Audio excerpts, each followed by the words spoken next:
Então, pessoal, desculpe minha voz, ela nunca anda muito boa, mas hoje nós vamos ver o terceiro módulo dessa primeira parte do curso.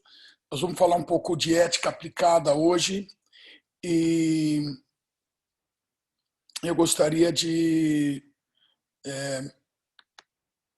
então, concluir esse primeiro módulo, definindo primeiro o que é ética aplicada, dando alguns exemplos, depois a gente vai ver as diferentes aplicações da ética e nos diferentes braços da ética aplicada.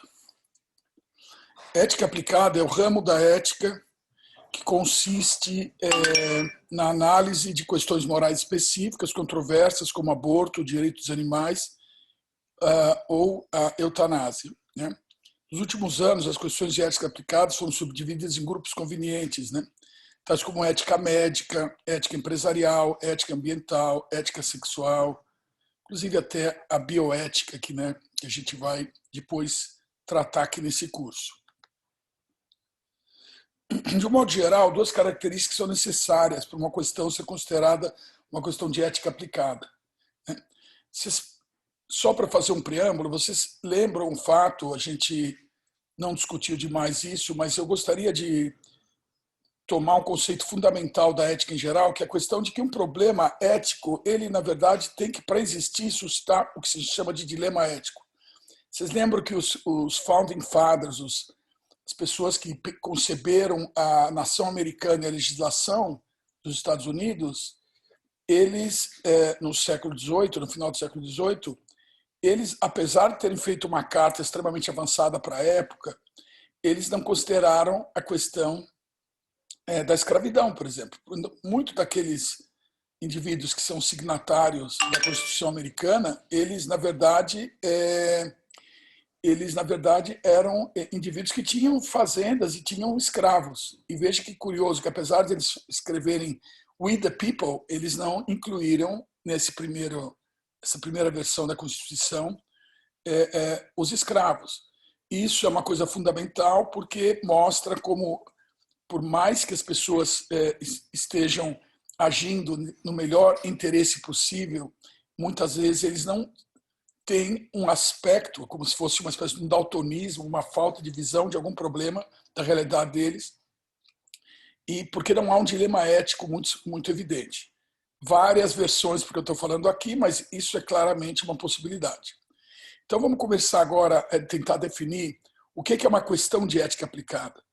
Porque aqui a gente não vai julgar só pelo aparecimento ou não do dilema ético. Primeiro, a questão tem que ser controversa, no sentido de que há grupos significativos de pessoas a favor e contra o assunto em questão. A questão de fazer tiroteios, por exemplo, sair aí na rua um dando tiro no outro, isso não é uma questão de ética aplicada, uma vez que todos concordam que essa prática é manifestadamente imoral. Quer dizer, não existe uma diferença de opinião substantiva na sociedade, no sentido de que tiroteios são coisas que não devem ser praticadas, entendeu? Por outro lado, a questão de controle de armas seria uma questão ética aplicada, desde que há grupos significativos de pessoas a favor e contra o controle de armas. Então, o segundo requisito para uma questão ser uma questão de ética aplicada é que ela deve ser uma questão nitidamente moral.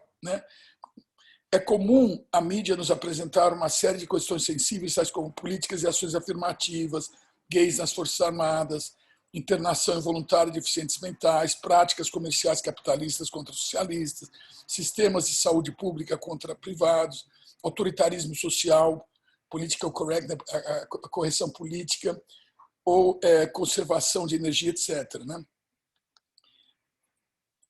Apesar de todas essas questões serem controversas e terem um impacto importante na sociedade, elas não são todas questões morais. Aqui que está a questão, pessoal, aqui que a gente tem que acompanhar isso. Algumas são apenas questões de política social. O objetivo da política social é ajudar uma determinada sociedade a funcionar de forma eficiente pela concepção de convenções, tais como as leis de trânsito, leis tributárias, códigos de julgamento postal, prioridade de acesso ao serviço, leis ambientais, assim por diante. Então, essas questões não são necessariamente questões morais, e elas são questões mais legislativas e, portanto, não são essencialmente assuntos que são candidatos a problemas envolvendo essa nossa questão, né? Então, o que importa é que são questões morais, por outro lado, se preocupam com práticas mais universalmente obrigatórias, como o nosso dever de não mentir, e não se limitam às sociedades particulares e individuais. Então, esse é outro problema também, né? Frequentemente, questões de política social e de moralidade sobrepõem, como as referentes ao assassinato, que é tanto socialmente proibido como imoral. No entanto, os dois grupos de problemas são frequentemente distintos, né? Isso a gente tem que ver.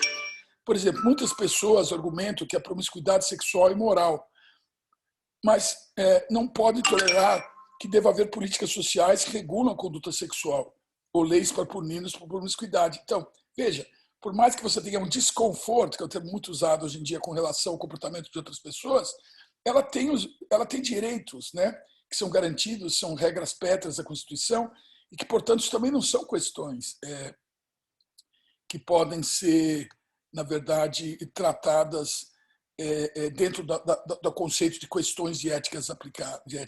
Porque isso não é verdade, né? Não faz sentido. Da mesma forma, algumas políticas sociais proíbem residentes em certos bairros de efetuar vendas de suas casas. Aquele negócio de família vende tudo, isso é um bom exemplo, né? Mas desde que os vizinhos não sejam incomodados, não há nada de moral em si acerca de um residente executando uma venda de quintal, né? Então, a gente tem que definir muito bem quais são essas verdadeiras questões de ética aplicada para não tentar começar a fazer juízo de valor e tentar colocar no domínio da ética, às vezes, questões muito prosaicas e políticas e de interesse vulgar em relação ao que, de fato, deveria ser questões éticas de verdade, né? Assim, para se qualificar uma questão de ética aplicada, a questão deve ser mais do que uma mera política social. Deve ser moralmente relevante também. Então, tem a moralidade, tem um aspecto de que ela não pode ser, basicamente, uma questão de lei, e tem que haver grupos que são a favor e contra, isso é fundamental. Em teoria, a resolução das questões específicas da ética aplicada deveria ser fácil, né? Com a questão do aborto,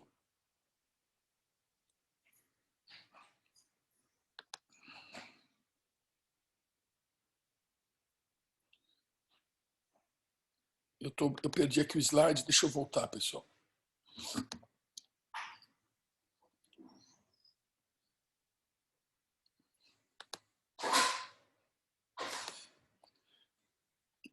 Em teoria, a solução das questões específicas da ética aplicada deveria ser fácil. Com a questão do aborto, por exemplo, a gente já, é muito interessante, nós simplesmente precisaremos determinar a sua moralidade, consultando o nosso princípio normativo de escolha, como o ato utilitarianismo, né, por exemplo, que a gente vai julgar cada caso especificamente com base nos prós e contras.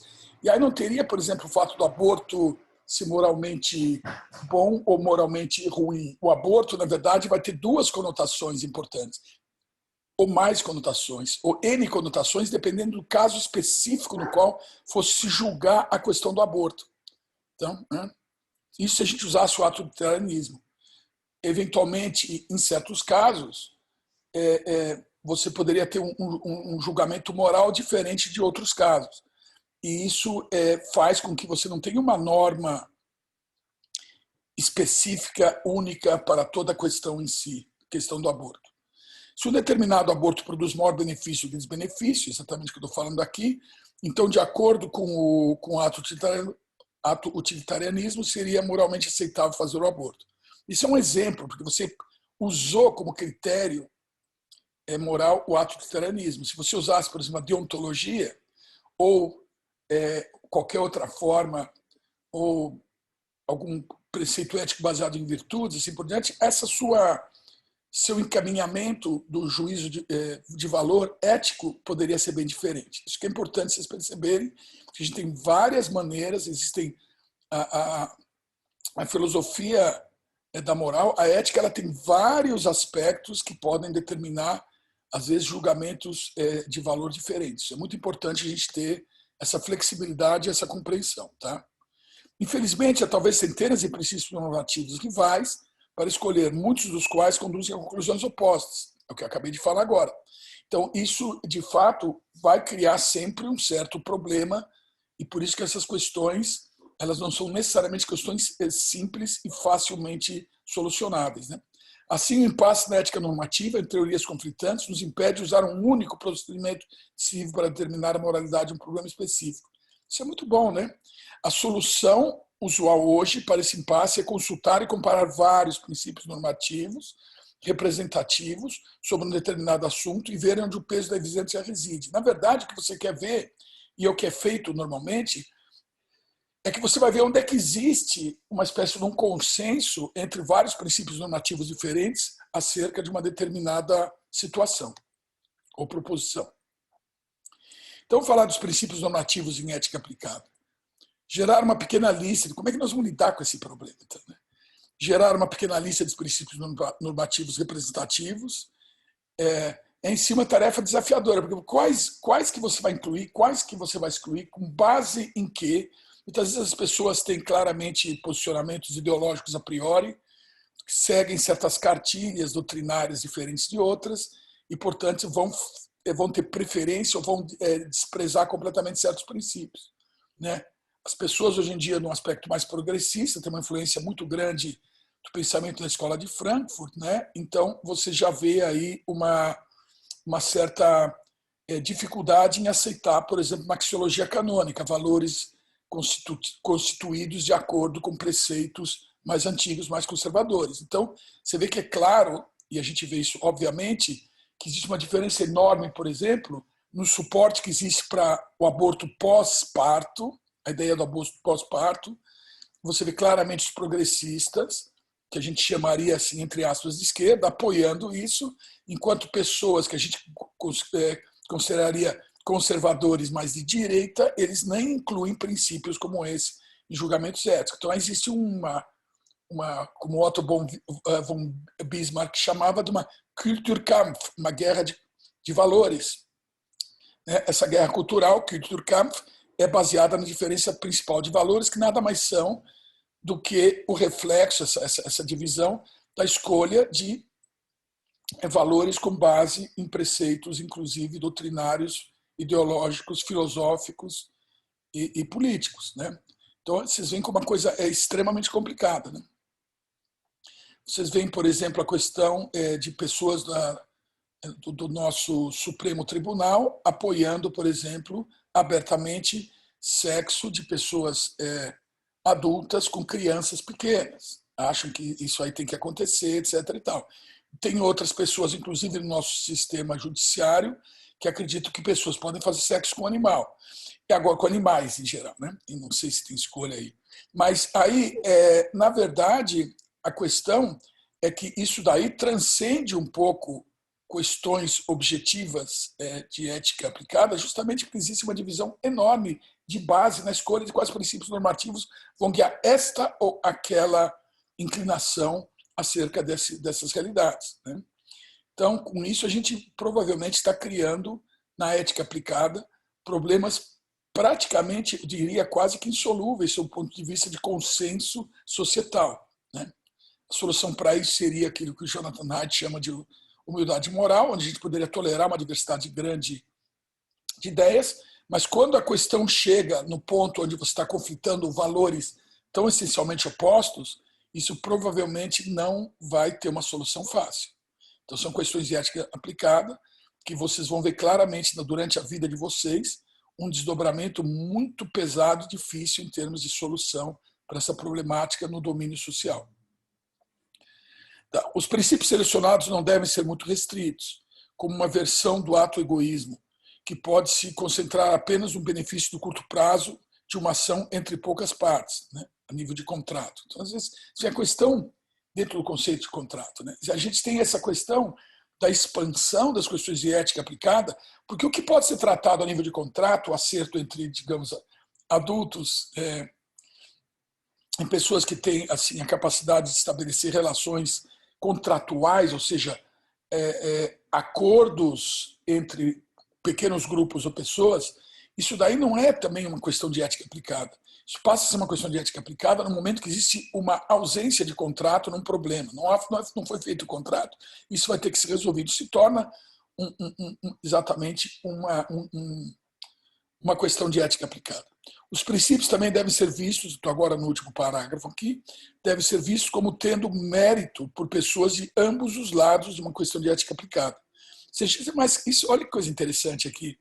Aqui já está embutida um pouco a ideia da humildade moral do Jonathan Haidt.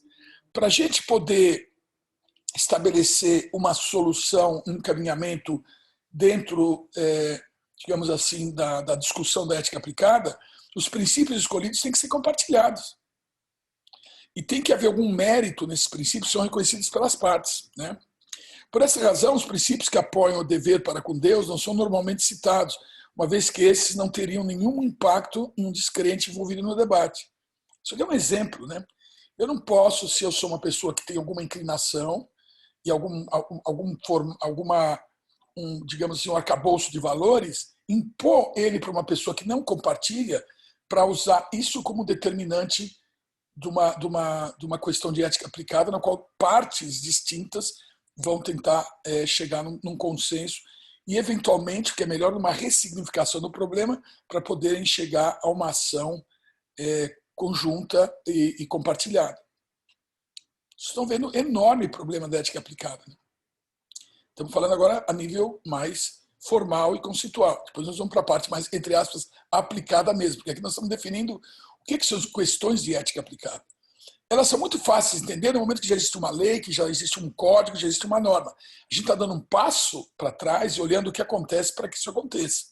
Então nós estamos vendo qual que é a base dentro da filosofia da moral para se estabelecer discussões e o diálogo entre partes para se atingir algum entendimento compartilhado, consensual nessa questão. Então, os seguintes princípios são os que mais comumente surgem em questões, na discussão de questões de ética aplicada, né? Benefício pessoal. Vamos tentar falar eles uma vez só, isso é chato, é uma lista, mas pode ajudar vocês demais na questão de vocês poderem julgar o que está acontecendo em várias questões tão importantes e tão prementes na nossa sociedade atual, né? Benefício pessoal, reconhecer o grau em que uma ação produz consequências benéficas para o indivíduo em questão. Então, isso é meio óbvio, né? O benefício social, novamente vem daquela questão do altruísmo, do egoísmo e de uma no utilitarianismo um pouco mais geral, onde a gente leva em consideração o que é melhor para o indivíduo, o que é melhor para o grupo, né? Que é a base do utilitarianismo, né? Uma forma consequencialista de pensar, né? O benefício social, reconhecer o grau em que uma ação produz, obviamente, consequências benéficas para a sociedade. Quando a gente pesa só uma em detrimento da outra, a gente entra em sociedades distópicas, né? O George Orwell escreveu em 1984, que trata exatamente de questões desse tipo, né? E existe esse conflito enorme, basilar, digamos assim, na discussão atual entre a força a importância e a força do individualismo e a importância e a força do coletivismo. A gente poderia dizer que esse pêndulo ele é extremamente importante e ele tem sido, de uma certa forma, transferido para um debate entre Estado e indivíduo também. Como se, por definição, algo que leva em consideração o coletivo é um reflexo direto do Estado. Isso daí é muito problemático, tem que ser discutido, tem que ser debatido, mas é importante a gente ter essa visão clara.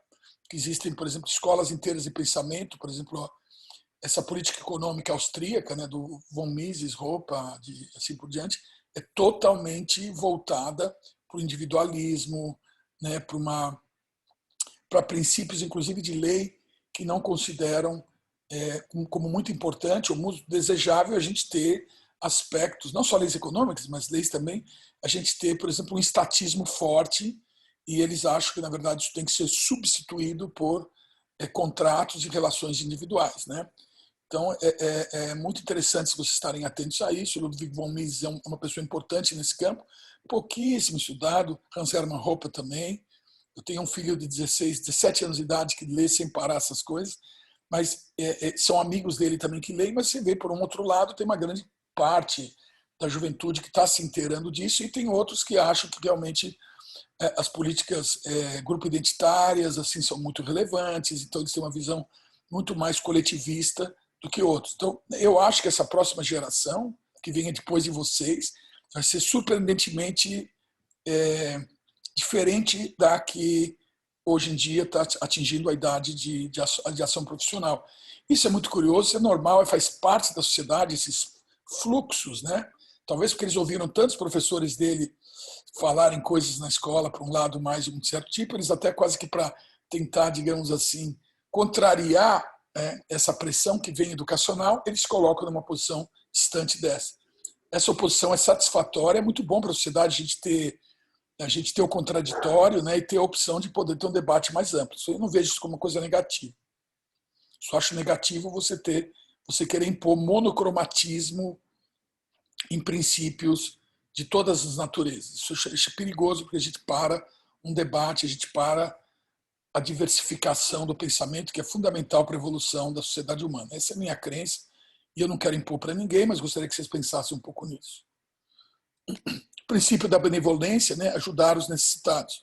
Isso é um princípio importante e o princípio da benevolência ele é um princípio facilmente aceitável por qualquer parte num debate, a não ser que a gente veja claramente uma tentativa de utilização do sofrimento alheio como ferramenta política. Isso foi bem comum na história do século passado e tem sido bem comum na história. Quer dizer, então, não é uma coisa facilmente destrinchável, né, digamos assim. Princípio do paternalismo, ajudar os outros na realização de seus melhores interesses quando eles não podem fazê-lo eles mesmos, né? Então, o paternalismo ele não é algo negativo.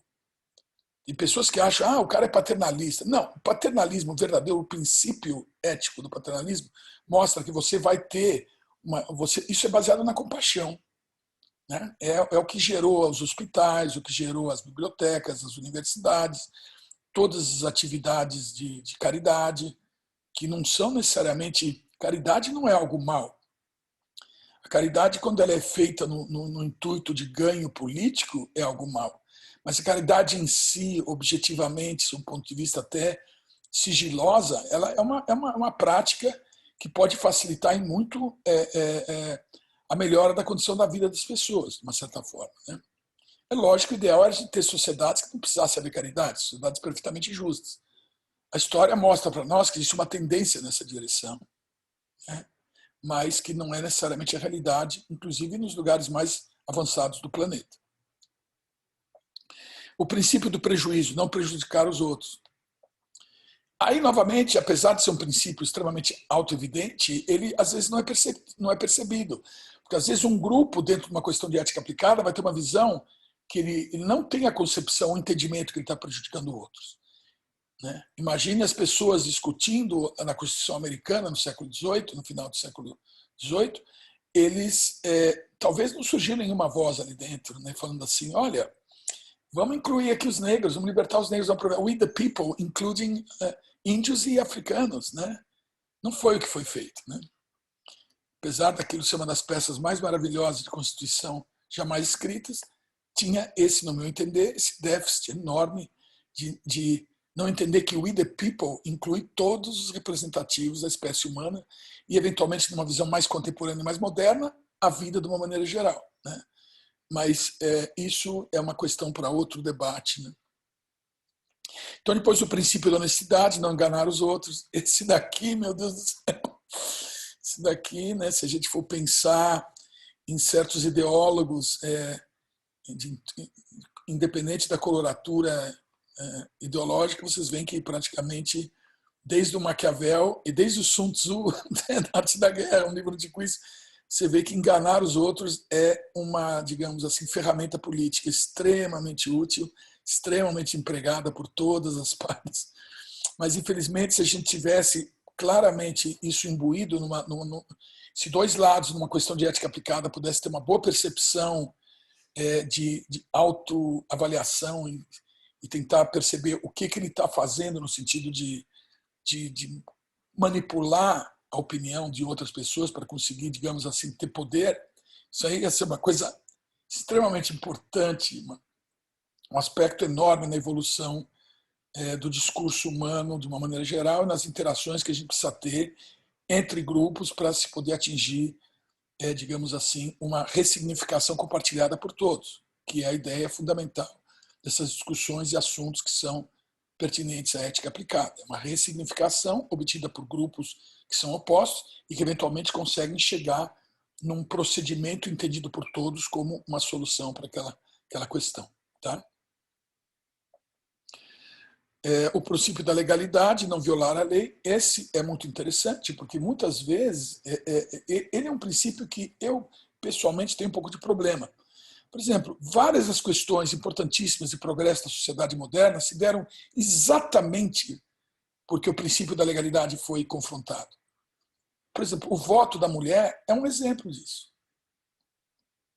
O fato das mulheres conseguirem a representação eleitoral foi algo que violou, se vocês forem olhar a história disso, é maravilhoso, violou de uma certa forma preceitos legais. Mulheres não podiam votar no começo do século passado. E, de repente, isso foi obtido na marra. Então, é interessante entender que o princípio da legalidade foi, entre aspas, não, foi de fato violado naquele momento. Os negros que começaram a querer ir para as escolas, em alguns estados americanos, na década de 50 e 60, principalmente 60, aquelas crianças que foram para a escola enfrentando todo aquele abuso, aquela coisa, eles estavam violando, na época, leis estaduais, leis municipais. E isso causou uma transformação da sociedade americana. Eu vivi 5 anos nos Estados Unidos, na década, meados de 80 e começo de 90, e eu percebi claramente o que é o esforço da unificação americana sobre a questão étnica. E ainda já estava fazendo uma evolução enorme, mas na Universidade da Flórida, onde eu fiquei, você via a cidade de Gainesville dividida em 2 partes. Tinha a parte negra da cidade e a parte branca. A universidade estava na parte branca. Se você mudasse para a parte negra da cidade, os policiais eram negros, as lojas eram... Não existiam brancos ali dentro. Isso é uma coisa que para mim me chocou enormemente, uma vez que eu vinha de um país que nem o Brasil, onde existe uma permeabilidade enorme. E a divisão aqui é principalmente socioeconômica. Quando lá os negros da parte negra da cidade eram bem de vida, não tinha tanta pobreza como existe no Brasil.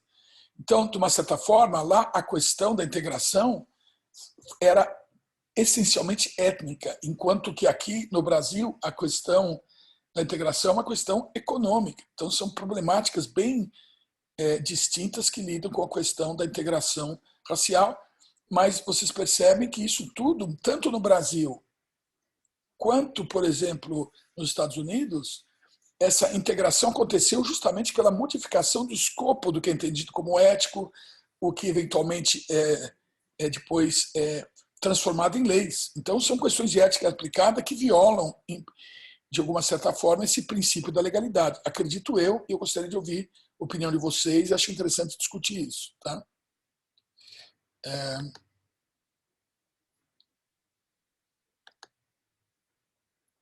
Então, vamos falar agora do princípio da autonomia, reconhecer a liberdade de uma pessoa sobre suas ações, seu corpo físico. Isso é fundamental, né? Aqui, novamente, é extremamente complicado, porque você vê que o princípio da autonomia, ele, por definição, daria, se a gente for pensar nele, reconhecer a liberdade de uma pessoa sobre suas ações e seu corpo físico. Olha que coisa interessante. O princípio da autonomia seria um princípio que diria: se eu sou uma mulher, eu estou grávida, eu decido o que fazer, o corpo é meu. Em princípio. Não é verdade? Então, por exemplo, o princípio da autonomia, ele claramente vai ser entendido por uma das partes na questão, por exemplo, na questão do aborto. A outra parte, o grupo que é contra o aborto fora de uma visão autotritarianista, que vem talvez de alguma visão um pouco mais deontológica, achando que é uma obrigação preservar a vida e assim por diante, ele provavelmente vai ter uma dificuldade enorme em usar esse argumento, ou se usar, vai usar a autonomia do feto, vocês percebem? Então, da mesma maneira que uma mulher pode falar assim, não, o corpo é meu, eu vou ter meu filho, ou não. Alguém vai dizer, não, mas ele é outra pessoa que está usando o seu corpo para chegar aqui. Olha como a questão começa a ficar complicada, né? Então, tomar posições com relação a assuntos sem levar em consideração todos esses matizes e quais os princípios que você vai usar de um lado ou de outro da discussão, é extremamente complicado. Existe até uma questão no sentido de achar que a questão deve ser tratada única e exclusivamente pela pessoa. Então a mãe decide. E outros que falam assim, de forma nenhuma. A mãe decide no contexto de que o direito da criança seja preservado. Vocês percebem como isso aí não tem uma solução muito fácil, né? É o princípio da justiça. Reconhecer o direito de uma pessoa a processo com defesa. Isso daí, olha, isso é uma contribuição enorme, enorme da modernidade. Tá? Hoje em dia, em quase todo o corpo, qualquer legislação de qualquer país do mundo, com exceção dessas nações ainda que mantêm governos totalmente autoritários, né? Como, por exemplo, a gente não precisa citar aqui, mas Coreia do Norte, China e mesmo o Irã, de hoje em dia, são locais onde, por exemplo, o processo com defesa é uma piada. Né? Isso não está acontecendo mesmo e tudo bem, vamos viver com isso. Né? Uma justa compensação a danos causados, também é questão do reparo, né? É uma obrigação de quem causa dano. Né? E distribuição justa de benefícios também. Aí é uma questão que a gente volta àquela nossa ideia da justiça no princípio do telos aristotélico, né? Justiça é dar aos outros o que eles merecem, dar a cada um o que ele merece. Né? Então, o princípio da justiça, numa questão de ética aplicada, a gente imagina que deva ser, na verdade, considerado por ambas as partes, onde houver uma diferença de entendimento sobre uma questão de ética aplicada. E o princípio dos direitos, reconhecer os direitos de uma pessoa para a vida, isso aqui é pétreo, né? Direito inalienável, todo mundo tem direito à vida. Né? Informação, isso daqui é muito importante, porque o direito à informação, sendo um direito inalienável no domínio do direito à vida, é muito importante, porque a simetria de informação é o que causa a dominação entre pessoas. As relações de poder assimétricas vêm da assimetria de informação. Então, por exemplo, é muito fácil eu colocar, por exemplo, sistemas autoritários e sistemas de controle quando eu tenho muito mais informação do que a parte que eu estou controlando. Vocês estão na universidade justamente porque essa simetria desaparece. A universidade tem esse princípio fundamental dela, que é de informar, educar as pessoas e formar as pessoas, justamente para que se tornem cidadãos livres. E aí é importante vocês perceberem qual é o papel de vocês nesse processo. A gente só está ajudando vocês, mas os atores são vocês mesmos. Né? Privacidade é um princípio. A privacidade é o momento onde o indivíduo ele tem um estado onde ele está, um estado de ser e um estado de poder lidar com a realidade dele, onde ele controla a permeabilidade dessa realidade. Então, o princípio da privacidade é importantíssimo. Liberdade de expressão, artigo 5 da nossa Constituição. A liberdade de expressão, hoje em dia, tem sido extremamente violada.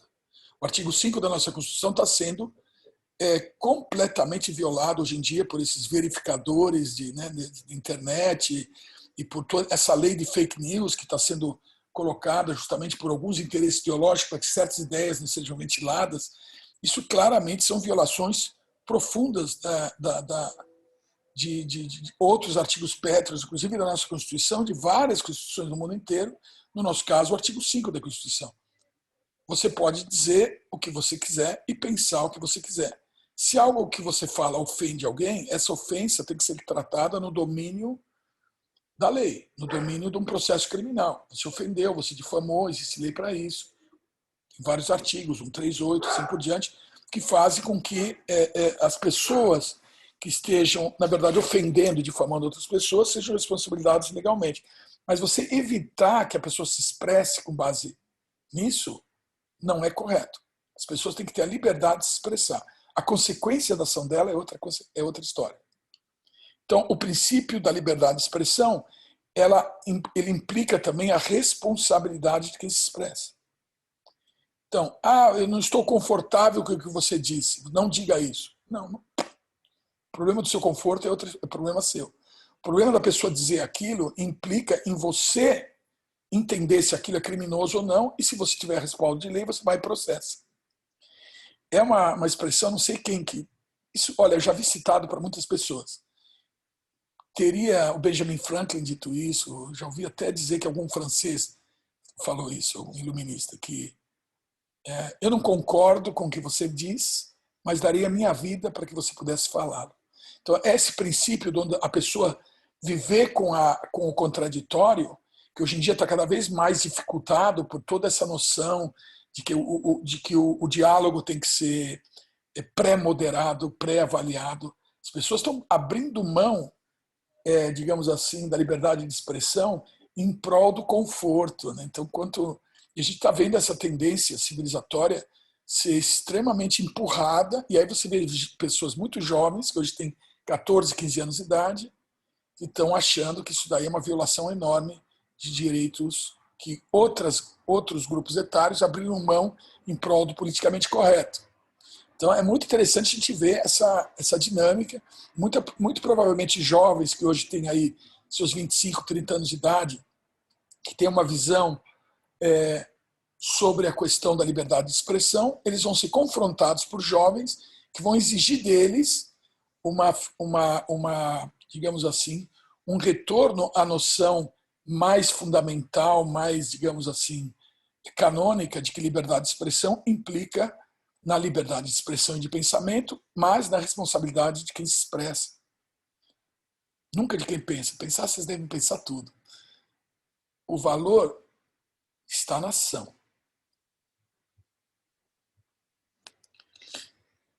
E os princípios e direitos, agora a segurança. A segurança é uma coisa bem tangível, né? Você tem direito à segurança. O que é segurança? Você não ter pessoas que vão te agredir, que vão invadir sua casa, que vão atingir pessoas da sua família, que vão desrespeitar o que você tem como patrimônio, que você vai querer usar para alimentar seus filhos, e assim por diante. Então, essa é uma questão bem importante. Então, esses são princípios, todos que eu falei aqui, que deveriam, de fato, pertencer, idealmente, em qualquer questão de ética aplicada, aos dois lados, né? Benefício pessoal, benefício social, princípio da benevolência, princípio do paternalismo, princípio da honestidade, princípio da legalidade, princípio da autonomia, princípio da justiça, princípio dos direitos. A gente olhou todos eles, né? Os princípios acima representam um espectro dos princípios normativos tradicionais, são derivados de ambas abordagens baseadas em teoria consequencialista, utilitarianismo, e teoria dos direitos, né?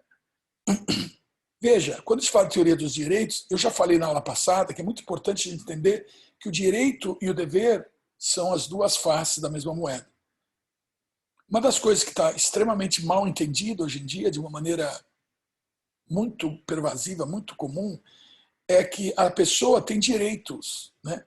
Qualquer direito, até os inalienáveis, implicam em deveres. Até o direito à vida implica em você cuidar de você mesmo. Você está desrespeitando o direito à vida no momento que você começa a beber 1 litro de cachaça por dia. Na hora que você guia que nem um maluco a 300 km por hora numa estrada. Na hora que você não para no sinal vermelho. Então, o direito à vida, olha que coisa interessante, eu tenho o direito à vida, mas eu tenho a obrigação de preservar a minha vida. Isso, mutatis mutandis, vale para qualquer princípio.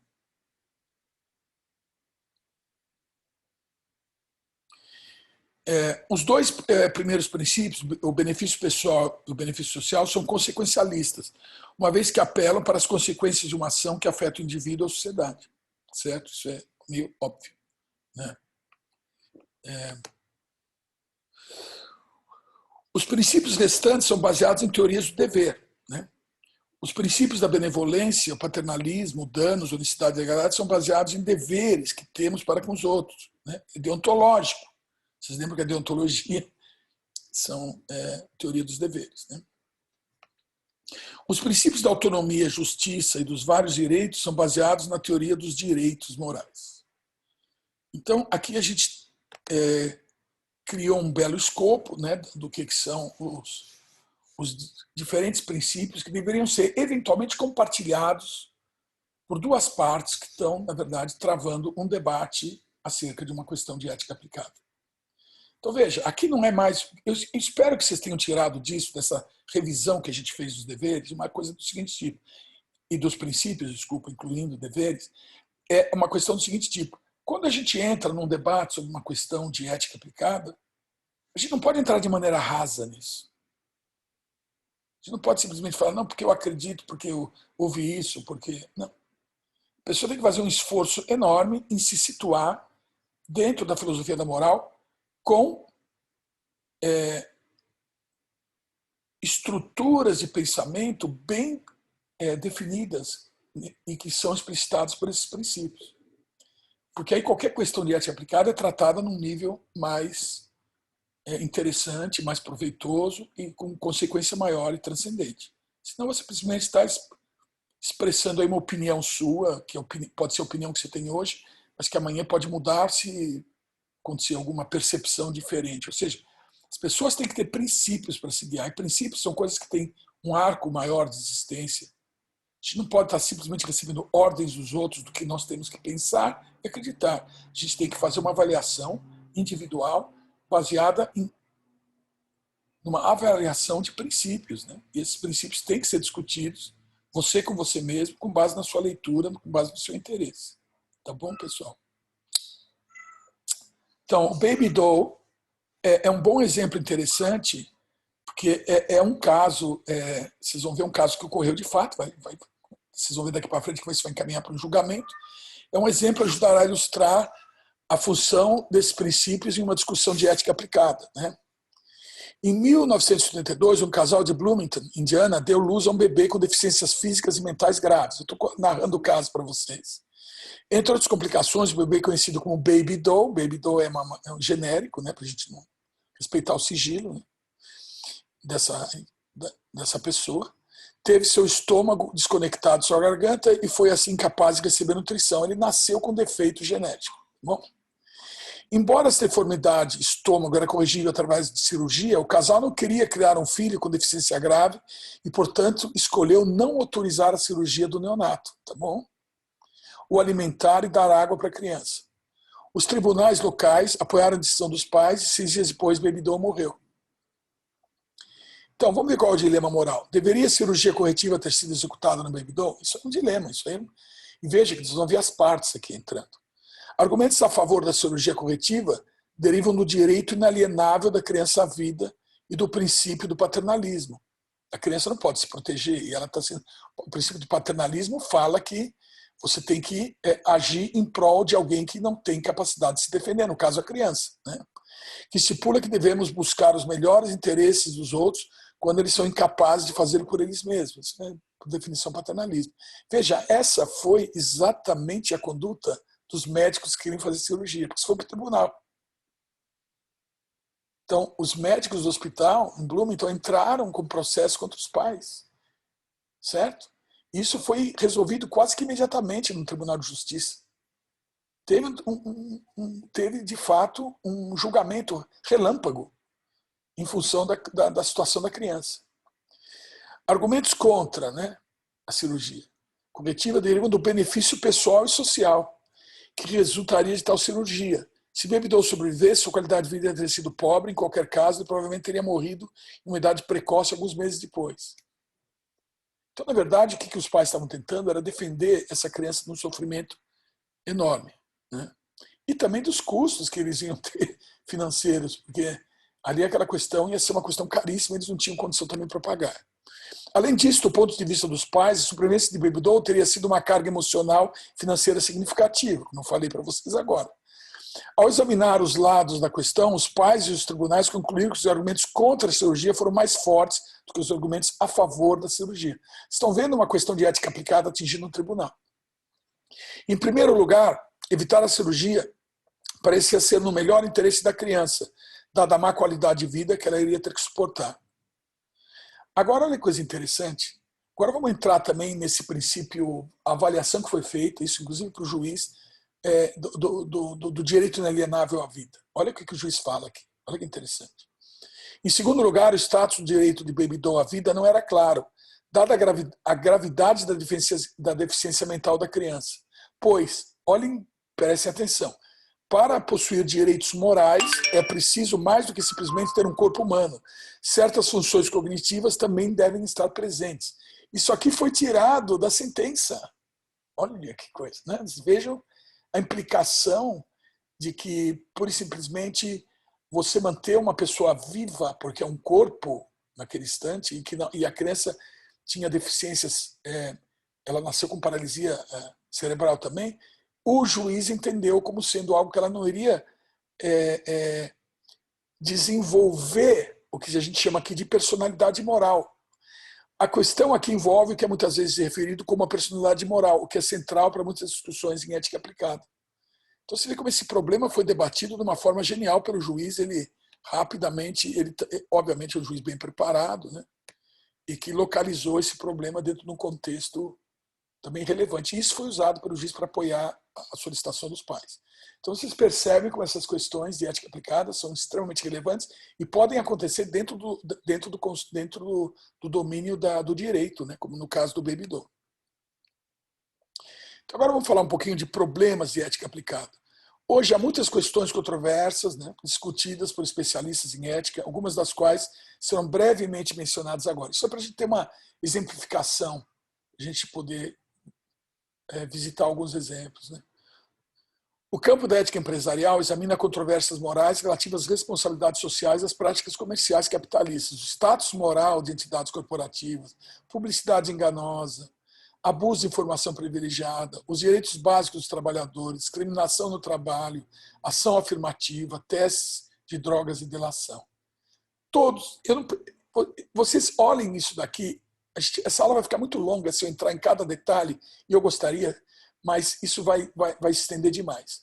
Vocês percebam como tudo isso daqui são coisas extremamente contemporâneas, são questões que vocês veem acontecendo em todo lugar, o tempo todo, mas eu acho que isso não só acontece nas práticas comerciais capitalistas, acho que é um pouquinho restritivo. Na verdade, vocês vão olhar até países socialistas, num socialismo, digamos assim, mais próximo ao que a gente vê no norte da Europa, essas questões existem. E, inclusive, nos países ditos socialistas mais, digamos assim, autoritários, né, em lugares como Coreia do Norte, China, Irã, de uma certa forma ali não é nem um socialismo, Irã é uma teocracia, mas tem aspectos surpreendentemente convergentes com essas outras, esses regimes autoritários não teocráticos, porém eles também são, de uma certa forma, completamente assim dogmáticos. Esses problemas também existem. Ou seja, a questão não depende muito da orientação ideológica, isso é mais uma relação humana, realmente, que acontece eventualmente em várias sociedades, dependendo do tipo de governo que está sendo colocado para o povo ali. Questões de ética ambiental, as questões de ética ambiental muitas vezes sobrepõem-se com questões de negócios e médicas, né? Essa inclui os direitos dos animais, a moral da experimentação animal, isso é uma questão que voltamos a discutir com vocês extensivamente, preservando espécies ameaçadas, controle de poluição, gestão de recursos ambientais, se os ecossistemas têm direitos à consideração moral direta, olha que coisa bacana. Isso é uma questão que está sendo muito estudada, inclusive direito à consideração moral direta, inclusive vida de animais, inclusive o que hoje em dia essa noção de non-human person, que está sendo pessoas não humanas, ou seja, animais que estão sendo elevados de status por uma situação onde eles passam a ter direitos, né? Primatas, cetáceos, paquidermes, vários animais. Por exemplo, em países do norte da Europa, isso aí está sendo avançado demais, essa discussão. Daqui a pouco você matar um gorila é um crime comparável a matar um ser humano, pelo que está sendo apontado por essas formas de questionamento. São questões de ética aplicada seríssimas, sendo travadas por sociedades modernas, e vocês podem acompanhar esse trabalho se vocês forem procurar acerca disso. E a nossa obrigação para com gerações futuras, a questão da sustentabilidade. Essa é uma questão extremamente odierna, extremamente contemporânea. Se de fato, toda vez que a gente produz lixo e gasta recursos não renováveis de forma desnecessária, a gente de fato tem uma obrigação para com as próximas gerações. Está sendo muito discutido, né? A gente tem visto uma mobilização enorme da sociedade moderna em relação a isso. São questões que têm que ser consideradas, porque não são mais aspectos, digamos assim, tão triviais, não. Questões controversas de ética sexual incluem a monogamia contra a poligamia, as relações sexuais sem amor, relações homossexuais e casos extraconjugais. Né? Essas são questões controversas porque, por exemplo, várias delas são divididas nas linhas onde você está tentando defender direitos individuais e a percepção de certas atividades no domínio coletivo. Alguém pode até dizer que são questões de liberdade de expressão, né? Então é muito importante a gente entender essa problemática, né? Elas são extremamente controversas e estão gerando problemas enormes nessa divisão exatamente que a gente fala das partes que se colocam em posições opostas para discutir usando o contraditório e usando a liberdade de expressão, né? E também da apresentação de provas de cada lado, dado os posicionamentos, quais princípios são autorizados em cada lado, para se chegar a algum tipo de tentativa de diálogo, para algum consenso que possa se tornar uma norma de conduta moral aceitada por todos numa questão de ética aplicada. É esse sumário que nós estamos fazendo aqui hoje, estudando isso. Ademais, há questões de ética social que analisam a pena capital, a guerra nuclear, controle de armas, uso recreativo de drogas e os direitos sociais e racismo. Tudo isso são questões extremamente controversas. A questão do racismo a gente cobriu, dos direitos sociais mais ou menos. O uso recreativo de drogas a gente não discutiu aqui. Né? Eu acho que o uso recreativo de drogas tem uma questão importante, porque tem um domínio da liberdade individual de escolha. É a questão da privacidade. Por outro lado, existe uma questão do dano que ela pode causar. Então, entra um pouco aqui o paternalismo, que a pessoa que está numa situação muito difícil, ou a benevolência, desculpa, mais do que o paternalismo, porque o paternalismo assume que quem toma droga é totalmente incompetente com relação a si próprio. Quando, na verdade, isso pode chegar a um ponto onde a pessoa, o viciado, a pessoa que não tem mais controle sobre um hábito, que precisa da droga, ele sim agora poderia ser tratado e a intervenção de alguém se justifica com o princípio do paternalismo. Por quê? Porque ele não consegue mais parar de tomar droga.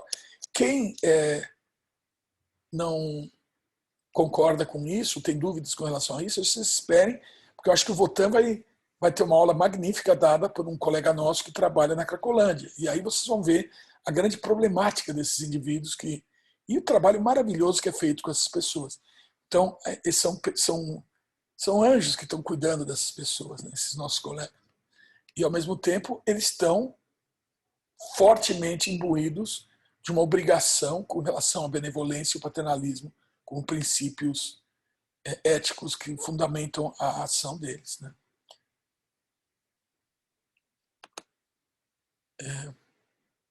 Ética médica. Estamos se aproximando da nossa área de atuação. Né? A ética biomédica concentra-se em uma série de questões que surgem em ambientes de pesquisa e clínicos. Tá vendo? Os profissionais de saúde estão em uma posição incomum de lidar constantemente com situações de vida e morte. Isso o médico vai ter que fazer escolhas. Vou entubar esse cara ou não vou?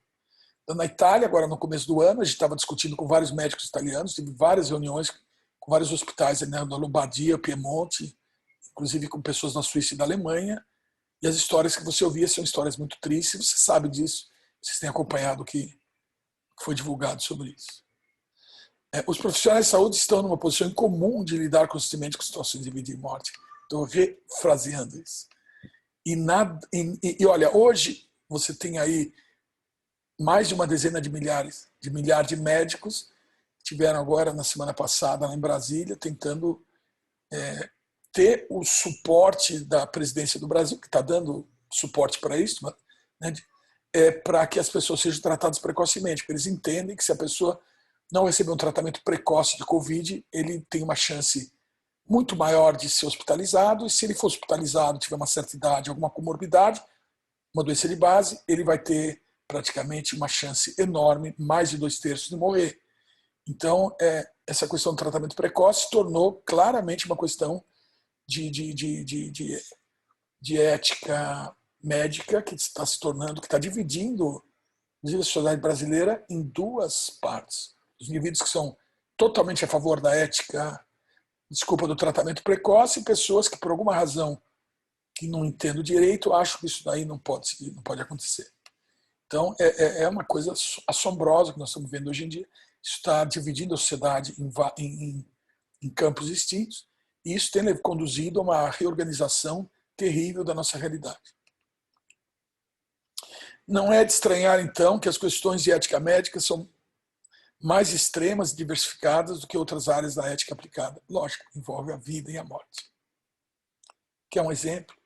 Olhem o que está acontecendo hoje em dia com relação ao tratamento precoce e a disponibilização de remédios antivirais para a sociedade brasileira em geral. Eu, pessoalmente, tenho participado de várias audiências públicas que o Ministério Público Federal, a Procuradoria-Geral da República, a Defensoria Pública da União, me chamam para depor como virologista, para explicar para as pessoas como é que funcionam os antivirais, quais são os perigos e os benefícios de tratamento precoce e assim por diante, e das drogas sendo utilizadas. E eu tenho percebido como isso é difícil e terrível, porque isso não é consenso e é curioso que envolve a vida humana.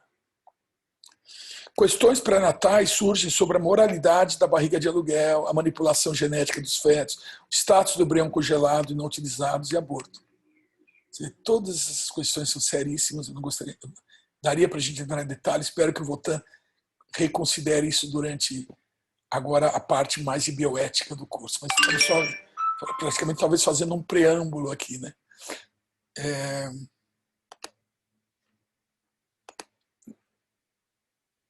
Então já fizemos um baby doll, estamos indo para o fim, pessoal.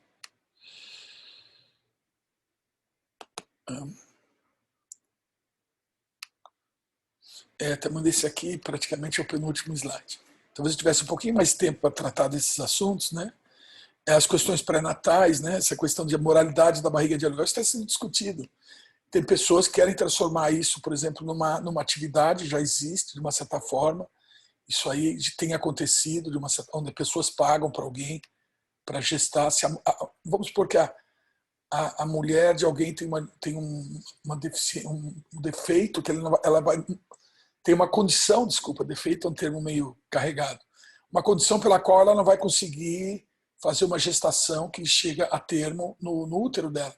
Então ela pega o embrião dela, o embrião que foi gerado entre o material genético dela ou do marido ou de outra mulher, não interessa. Pega um embrião e vai nidar esse embrião num outro útero e quando essa criança nasce, essa pessoa agora recebe.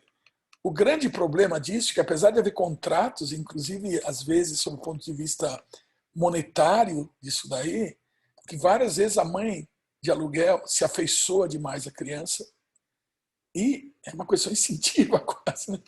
Essa manifestação da maternidade e depois ela não quer dar o bebê. Praticamente, quando a bebê nasce, existe um problema psicológico tremendo para essa mulher que gestou essa criança. Então, olhem a problemática envolvida nisso, né? Manipulação genética dos fetos é uma questão extremamente controversa. Hoje em dia, com CRISPR-Cas, com técnicas genéticas, a gente pode manipular embriões. Isso vai ser feito de maneira irreversível, porque se eu tenho alguma doença genética muito severa em minha mulher também, é lógico que a gente vai querer consertar, se possível, os genes dos nossos filhos. Isso é uma possibilidade. Mas aí tem questões do tipo, tá bom, mas se eu consertei aí uma doença degenerativa importante, uma talassemia, uma coisa do tipo, por que eu não posso também melhorar, uma vez que eu já sei certos fatores associados com inteligência, aptidão física, envelhecimento mais retardado, né? Colocar mitocôndrias um pouco melhores, assim por diante. Quer dizer, isso tudo é uma questão que nesses próximos anos da vida de vocês vão ver se tornar prioridade. Muito provavelmente, a capacidade econômica de certas pessoas vão poder fazer com que elas façam super homens, super pessoas. Elas vão gastar aí $100 mil para trabalhar um embrião, eles vão ter uma criança que vai ter QI 160, que vai ter uma condição física excepcional e assim por diante. Agora, isso é uma questão de ética aplicada. Quem tem direito a isso? Todo mundo? Só os que têm dinheiro? Nós não temos direito a isso? Lembra que o ser humano vem fazendo seleção sexual há muito tempo. E os animais fazem seleção sexual. Só você vê os rituais de acasalamento, desde répteis até mamíferos avançados. Porque eles estão tentando fazer o melhor investimento parental possível no melhor repertório genético disponível. O que muda hoje é que nós intencionalmente, usando tecnologia, vamos fazer a mesma coisa. Isso é uma questão profunda. Eu na verdade, tenho pensado muito sobre isso e eu vejo isso como inevitável. Mas o desdobramento disso dentro de uma situação onde a gente tem diferentes capacidades financeiras podem levar a uma sociedade que vai ser muito geneticamente distinta dos ricos e dos pobres no futuro, onde ricos vão ser verdadeiros deuses do Olimpo geneticamente e os pobres vão ser pessoas como nós. Então isso daí é uma questão importantíssima, né? E o status dos embriões congelados também é muito relevante, porque vários desses embriões não vão ser utilizados. Geralmente a pessoa pode fazer 4 ou 5 embriões e nida 1 ou 2, sobram 3. Uma questão de segurança para que seja eficiente. Depois a pessoa abre mão dos outros embriões. O que vão fazer com isso? Eles são congelados para sempre, eles podem ser usados para pesquisa, eles podem ser terminados. Olha que questão. São questões para vocês e gostaria de ver vocês durante o curso discutindo esses problemas. O Votan pode até jogar isso como problemas para vocês. Eu jogaria como atividade para vocês essas questões de ética médica que eu coloquei aqui no penúltimo slide.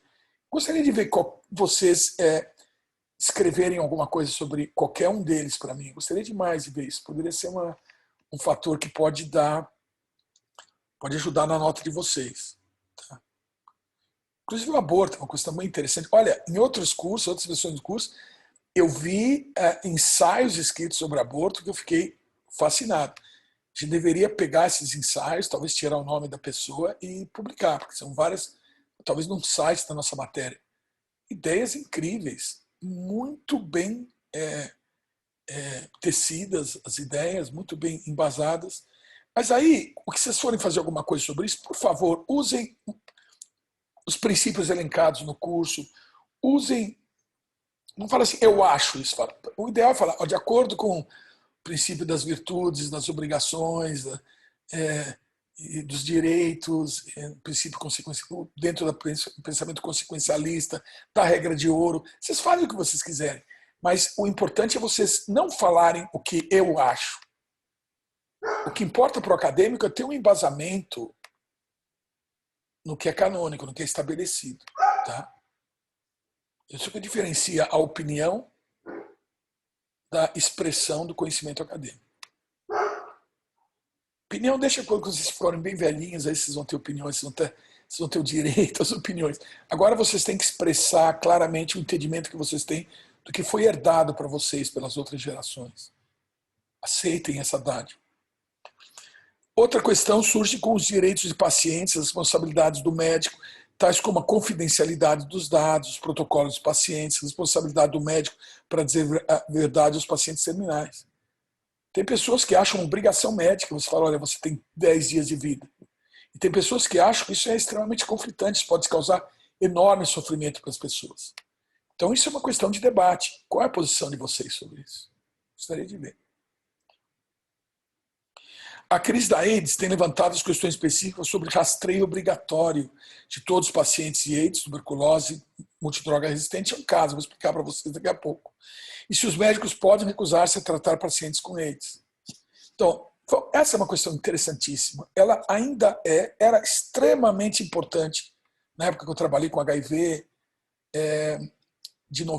eu trabalhei de 97 a praticamente, recentemente, publicou um trabalho sobre HIV, o ano passado ainda. Mas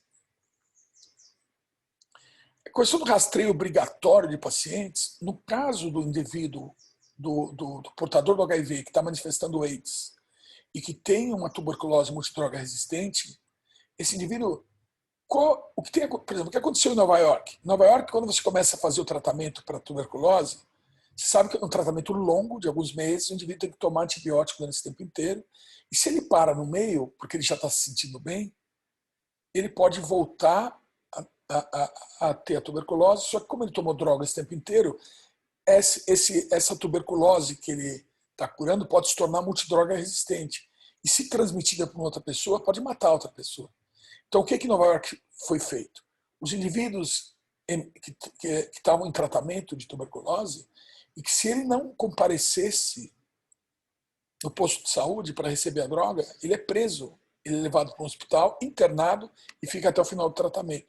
Essa é uma questão essencialmente importante em ética médica. Porque o médico que vai avisar o Estado que o indivíduo precisa ser detido. Então, veja, o que está sendo violado do indivíduo? O que o indivíduo está violando com relação aos direitos dos outros? Qual o direito do médico de entrar na privacidade do indivíduo dessa maneira e expô-lo ao Estado para que ele seja detido? Isso é uma questão interessante. Outra coisa, o médico tem medo de tratar de alguém. Ele fez o tratamento, ele fez o juramento de Hipócrates, não fazer mal, servir as pessoas. Mas você fala, não vou trabalhar com ele, eu tenho medo do ebola, eu tenho medo do AIDS, eu tenho medo do Covid. Não é o que eu tenho visto dos meus colegas médicos, tenho interagido com milhares de médicos no Brasil intensamente desde janeiro.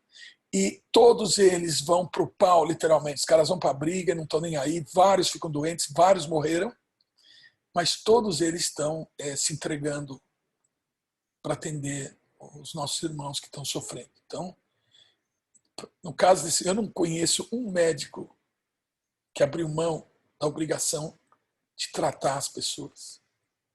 Eu tenho orgulho dos nossos irmãos médicos. Eu tenho profundo orgulho deles. Questões adicionais dizem respeito, agora estou no último item, questões adicionais dizem respeito à experimentação médica com seres humanos. Isso é bem complicado, né? A gente pode começar desde o Mengele lá na Alemanha, ou trabalhos feitos nos Estados Unidos e também feitos pelos japoneses na Manchúria, assim por diante, antes da Segunda Guerra Mundial, quando eles invadiram a China, né? A experimentação médica em seres humanos, a moralidade da internação involuntária, a gente já discutiu isso na questão do tuberculose multidroga resistente. Né? É moral eu forçar uma pessoa a ser internada? Não é uma questão para vocês debaterem, queridos. Gostaria demais que vocês pegassem esse tema e transformassem isso num ensaio. Vocês ganhariam nota para isso. Não é, Votan? Votan deve estar. Se ele estiver ouvindo isso, ele vai consolidar isso de forma. O Beni também, os seus colegas docentes. Né? E os direitos dos deficientes mentais. Essa questão, o deficiente mental, ele tem que ser tratado dentro do princípio do paternalismo, da benevolência. E até que ponto a autonomia dele tem que ser respeitada. Isso é uma questão fundamental. Às vezes, a pessoa que tem uma deficiência mental tem uma vontade de fazer algo. Você percebe aquele algo como problemático, perigoso, e coloca em risco ele. Então, até que ponto a gente vai interferir na autonomia do deficiente mental usando os princípios da benevolência e do paternalismo, por exemplo? Isso é importantíssimo. Lembre da questão do baby doll, da personalidade moral, que o juiz acha que aquele bebê, por ter uma deficiência, eventualmente, se ele conseguisse fazer aquela cirurgia e viver mais alguns meses, ele nunca atingiria essa condição de personalidade moral satisfatória, no sentido de ele completar essa dimensão do ser dele. Então, quando a gente lida com deficientes mentais, a gente está num espaço extremamente tênue, onde o princípio do paternalismo e da benevolência aplicados vão entrar potencialmente em conflito com a questão dos direitos dessa pessoa e da autonomia dela, da privacidade dela. Então isso não é uma questão simples.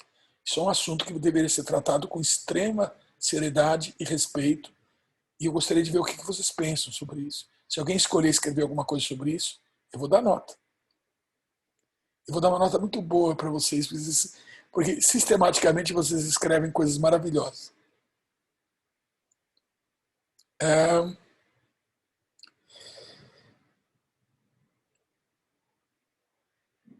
Finalmente, questões, e finalmente mesmo, que isso vai ser a última coisa que eu vou falar aqui antes de acabar a aula, finalmente, questões sobre o fim da vida surgem e sobre a moralidade do suicídio. Né? A justificativa das intervenções de suicídio, suicídio médico assistido e eutanásia. São questões seríssimas e que vocês têm acompanhado a grande problemática que existe nisso.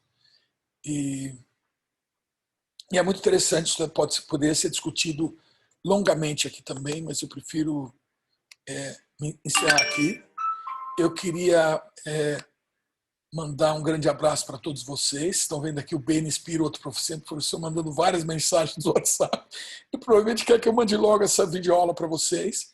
Eu queria deixar olha, ele não para mesmo. Queria deixar um grande abraço para vocês todos, né? E eu gostaria de sugerir que nesses últimos slides da aula, principalmente nos últimos 2 ou 3 slides da aula, vocês escolhessem algum tema, algum assunto que vocês acham que seria um problema de ética aplicada. E eu gostaria de não ver a opinião de vocês acerca da coisa. Eu gostaria que vocês conseguissem edificar 2 lados opostos com relação a uma questão de ética aplicada. Provavelmente na área médica seria mais indicada, porque vai ser mais utilidade do curso, mas fica aberto para vocês. Se vocês quiserem fazer em grupo, tudo bem. Se 4 pessoas quiserem escrever um texto desses, assinar e mandar, a gente aceita isso aí também, tá bom? E é isso, pessoal. Gostaria de agradecer demais a atenção de vocês e mandar para todo mundo um grande abraço, viu? Até logo.